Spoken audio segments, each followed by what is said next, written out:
आऊज़ुबिल्लाहि मिनश्शैतानिर्रजीम बिस्मिल्लाहिर्रहमानिर्रहीम।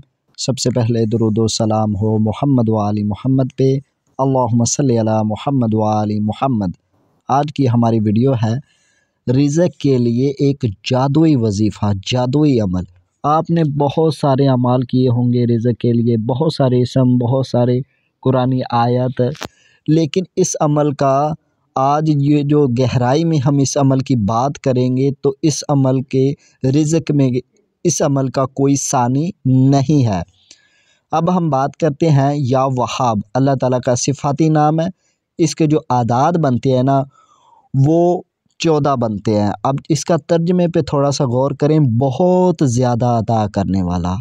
अब हमारी लिमिट, इंसानों की लिमिट कहाँ तक जाएगी।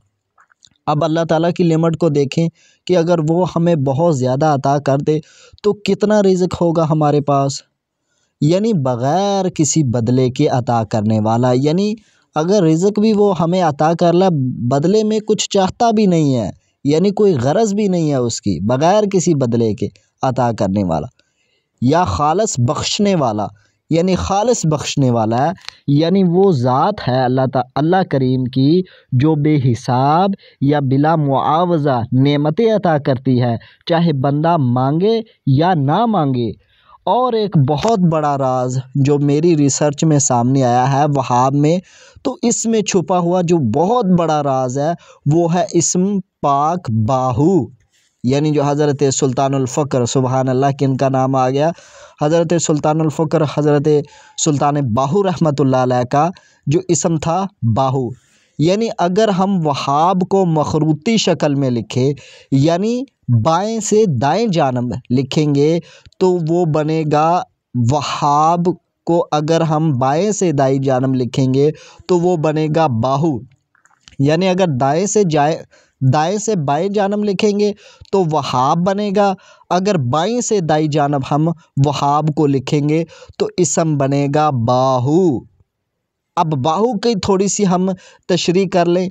बाहू का मतलब क्या हुआ, बा का मतलब हुआ साथ, यानी बा का मैंने साथ, हु अल्लाह ताला की ज़ात है, यानी वो। अब क्या इसका मतलब हुआ, यानी अल्लाह ताला हमारे साथ है। बाहू का मतलब हुआ बा का मैनी साथ और हु का मैनी वो, यानी वो हमारे साथ है। अगर वहाब को हम मखरूती शक्ल में लिखेंगे बाएं से दाएं जानब, अब वहाब है तो उसको हम बाएं से दाएं जानब लिखेंगे बा, अलिफ बा और वाव है, बाहू। तो इसका मतलब क्या हुआ कि अल्लाह ताला हमारे साथ है। देखें वहाब में कितना बड़ा एक राज पोशीदा है रखा हुआ है अल्लाह ताला ने।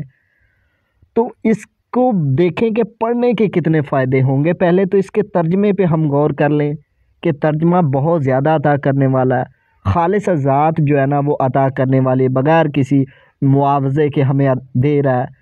उसके बाद बाहू भी इसमें आ गए, जो हज़रत सुल्तानुल फ़क्र सुल्तान बाहू का इसमें पाक मुबारक है, सुल्तानुल फ़क्र है, उनका नाम भी इसमें आ गया वहाब में। अब हम बात करें कि इसको पढ़ना हर नमाज के बाद सिर्फ 3 सेकंड या 5 सेकंड लगेंगे। 14 मरतबा इस इसम को आप हर नमाज के बाद पढ़ लें, सिर्फ 14 मरतबा, जो मैं भी पढ़ता हूँ अल्हम्दुलिल्लाह। ये जो अमल है ये मेरे भी मामूल में है, हर नमाज के बाद सिर्फ 14 मरतबा आपने पढ़ना है।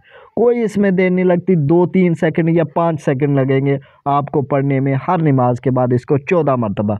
आगे हम इसके और बेनिफिट जानते हैं, इसका जो आंसर है, क्योंकि हर इंसान में कोई ना कोई आंसर गालिब है। कोई जो इसम होता है किसी इंसान के लिए मुत्तफ़िक होता है, किसी के लिए नहीं होता। वो कोई पढ़ता है तो उसको बजाय फ़ायदे के उल्टा नुकसान होता है, क्योंकि वो उसके आंसर के साथ, यानी वो उसके आंसर के मुखालिफ होता है। तो उसकी वजह से अब किसी बंदे का आंसर आतशी है तो वो आतशी ही अमल अगर पढ़ेगा तो वो उसके आंसर के साथ ठीक बैठेगा, क्योंकि आग की आग के साथ दोस्ती है। अगर वो कोई आबी इसम पढ़ेगा तो फिर वो उसे नुकसान देगा। अब यहाँ पे थोड़ी सी हम आंसर के साथ भी बात कर लेते हैं इसम वहाब के। अब इसम जो है ना वहाब का ताल्लुक आबी आंसर से है, यानी पानी से है। वजाहत, आबी आंसर वाले जो लोग हैं नरम दिल सुकून, मोहब्बत और रिज़्क़ की फरावानी का मज़हर है। यानी जो आबी अंसर है ना, वो नरम दिली यानी दिल को नरम करने वाला, सुकून पहुंचाने वाला, तबीयत को अगर डिप्रेशन एंजाइटी का शिकार है, आपको सुकून नहीं है ज़िंदगी में, तो आप इस किस्म का विर्द शुरू कर दें, आपको सुकून ही सुकून मिलना शुरू हो जाएगा। और अगर आपका दिल के सख्त है, आपका दिल सख्त हो चुका है, आपका दिल नरम नहीं है, तो भी आप इसको पढ़ना शुरू कर दें तो अल्लाह ताला इस इसम की बरकत से आपके दिल को नरम फरमा देंगे। अगर मोहब्बत नहीं मिल रही, इज़्ज़त नहीं मिल रही, तो भी इसको पढ़ें तो अल्लाह ताला मोहब्बत और इज़्ज़त पैदा फरमा देंगे मखलूक के दिल में आपके लिए। उसके बाद देखिए, रिज़्क़ की फरावानी का मज़हर है, सुबहान अल्लाह, क्योंकि पानी अपना रास्ता खुद बनाता है। जो आबी अंसर होता है ना, पानी छोड़ दें तो वो अब अगर पानी को कहीं भी छोड़ दें तो वो पानी खुद ही अपना रास्ता बनाता बनाता निकलता जाएगा। आबी मिजाज वाले इस्म मुबारक का ताल्लुक़ रहमत, सुबहान अल्लाह, रहमत से भी है, क्योंकि पानी अल्लाह ताला की एक नेमत है, रहमत है, बख्शिश, क्योंकि आसमान से बारिश बरसती है रहमत की सूरत में, बख्शिश की सूरत में अल्लाह ताला की रहमत भी बरसती है और अता की सूरत में भी बरसती है, सुबहान अल्लाह। देखिए कि इसमें कितने कितने राज अल्लाह ताला ने पोशीदा रखे हुए हैं। ये इस्म उन लोगों के लिए मुफीद है जो अपनी ज़िंदगी में बरकत चाहते हैं, मोहब्बत चाहते हैं और सुकून चाहते हैं। आगे हम मज़ीद इसके ऊपर थोड़ी सी वजाहत करते हैं। मज़ीद इसका इल्मी फ़ायदा जो है ना, वो हमें मिलेगा अगर किसी शख्स का मिजाज आतशी, बादी या खाकी हो, वो अपनी तबीयत में न मतलब ये जो आबी अंसर है ना, जो आबी अंसर का ये जो इस्म है अल्लाह ताला का, वो तमाम अंसर पे फिट बैठेगा। यानी कोई भी अंसर का अगर आतशी पड़ेगा, उसको ज़्यादा गुस्सा आता है, क्योंकि आतिश का काम ही है गुस्सा होना, तो अल्लाह ताला की ये जो इस्म पढ़ना शुरू कर देगा तो अल्लाह ताला उसकी तबीयत में नरमी पैदा फरमा देंगे। आहिस्ता आहिस्ता उसकी तबीयत में सुकून, ठहराव आ जाएगा, क्योंकि आतिश जो होता है ना, वो गुस्से का और ठहराव का नहीं होता। यानी उसका काम होता है चलते फिरते रहना और किसी न किसी से लड़ाई झगड़ा, यानी ज़ुबान दराज़ी करते रहना। अगर वो इस इस्म को पढ़ना शुरू कर देगा तो अल्लाह ताला इसकी बरकत से उसकी तबीयत में नरमी और सुकून पैदा फरमा देंगे। और अगर बादी भी पढ़ेगा तो भी उसके लिए फ़ायदामंद है, खाकी भी पढ़ेगा तो वो भी उसके लिए फ़ायदामंद है, क्योंकि इसका अंसर आबी है। ये इस्म मुबारक रिज़्क़ में कुशादगी, मोहब्बत पैदा करने और दिलों को नरम करने के लिए बेहतरीन है।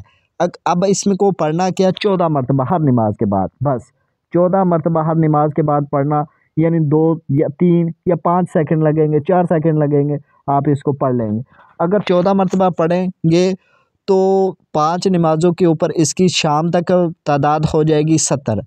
अब 7 का जो अदद है ना, वो एक बहुत ही पुरकशिश, कह लें कि एक बहुत ही पुरइसरार अदद है अमलियात में, क्योंकि जो इस्लाम की सबसे पहली जंग हुई थी उसमें सहाबा की तादाद थी 313, और अगर 313 को मुफरिद करें तो वो 7 बनता है। 3 जमा 3 और जमा 1 7।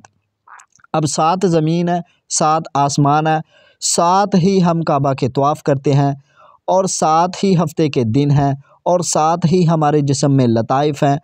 बहुत सारी चीज़ों का ताल्लुक़ 7 ही सुल्तानुल फ़ुक़रा हैं।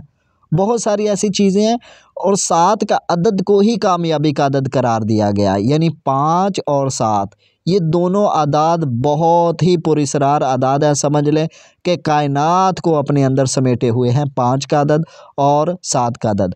अगर 14 मरतबा हम इसको पढ़ेंगे, 4 और 1 5 हो जाएगा, और शाम तक इसकी तादाद बनेगी 70। यानी 5 का अदद भी आ गया इसमें और 7 का अदद भी आ गया। अब देख लें 5 और 7 जब मिलेंगे तो समझ लें कि बरकतों का ऐसा नज़ूल होगा कि हमारी आंखें दंग रह जाएंगी देखते देखते, हमें पता नहीं चलेगा कि कहाँ कहाँ से बरकतें आ रही हैं।